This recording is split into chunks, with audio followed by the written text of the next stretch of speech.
Bismillahirrahmanirrahim. Assalamualaikum warahmatullahi wabarakatuh. Perkenalkan, nama saya Andi Nur Fadillah, Prodi Bahasa Indonesia, semester pertama kelompok 2 mata kuliah TIK. Baiklah, di sini saya akan mempresentasikan hasil PPT saya yang berjudul Peranan TIK dalam Pembelajaran di Indonesia. Latar belakang. Ilmu pengetahuan dan teknologi berkembang terus, bahkan dewasa ini berlangsung dengan pesat. Perkembangan itu bukan hanya dalam hitungan tahun, bulan, atau hari, melainkan jam, bahkan menit atau detik, terutama berkaitan dengan teknologi elektronika. Pengaruhnya meluas ke berbagai bidang kehidupan. Pengaruh ini sangat cepat, memberikan dampak positif dan dampak negatif.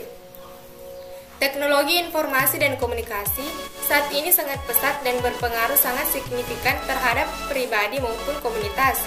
Segala aktivitas kehidupan, cara kerja, metode belajar, gaya hidup, maupun cara berpikir. Oleh karena itu, pemanfaatan TIK harus diperkenalkan kepada siswa agar mereka mempunyai bekal pengetahuan dan pengalaman yang memadai untuk bisa menerapkan dan menggunakannya dalam kehidupan belajar, bekerja, serta berbagai aspek kehidupan sehari-hari.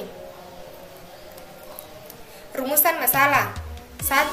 Apa pengertian teknologi informasi dan komunikasi? 2. Bagaimanakah peran TIK dalam pembelajaran di Indonesia? 3. Bagaimanakah permasalahan-permasalahan di Indonesia dalam mendukung dan mengembangkan teknologi informasi dan komunikasi dalam berbagai bidang, khususnya bidang pendidikan? Pengertian TIK. Teknologi komunikasi dianggap mencakup pengertian yang luas, termasuk sistem, saluran, perangkat keras, dan perangkat lunak dari komunikasi modern. Sedangkan teknologi informasi merupakan bagian dari pengertian teknologi komunikasi. Darmawan menjelaskan bahwa teknologi informasi adalah ilmu yang diperlukan untuk mengelola informasi agar informasi tersebut dapat dicari dengan mudah dan akurat. Komunikasi menurut Darmawan adalah proses sistematik bertukar informasi di antara pihak-pihak, biasanya lewat sistem simbol biasa. Secara ilmiah, komunikasi dapat berarti proses penyampaian pesan atau informasi dari pengirim kepada penerima dengan simbol tertentu. Bagaimanakah peran TIK dalam pembelajaran di Indonesia? 1. Berperan sebagai alat produksi dan penyaji materi pembelajaran. 2. Berperan untuk distribusi materi pembelajaran. 3. Berperan sebagai pengevaluasi pembelajaran. 4. Berperan sebagai media kolaborasi pembelajaran. 5. Berperan pencari sumber materi pembelajaran. Bagaimanakah permasalahan-permasalahan di Indonesia dalam mendukung dan mengembangkan teknologi informasi dan komunikasi dalam berbagai bidang, khususnya bidang pendidikan? Seperti teknologi lain yang telah hadir ke muka bumi ini, TIK juga hadir dengan dialektika. Selain membawa banyak potensi manfaat, kehadiran TIK juga dapat membawa masalah, khususnya internet.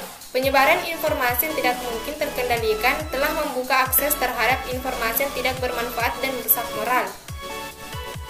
Kesimpulan, teknologi informasi dan teknologi komunikasi adalah suatu pendanaan yang tidak terpisahkan yang mengandung pengertian luas tentang segala kegiatan yang terkait dengan pemrosesan, manipulasi, pengelolaan, dan transfer atau pemindahan informasi antar media.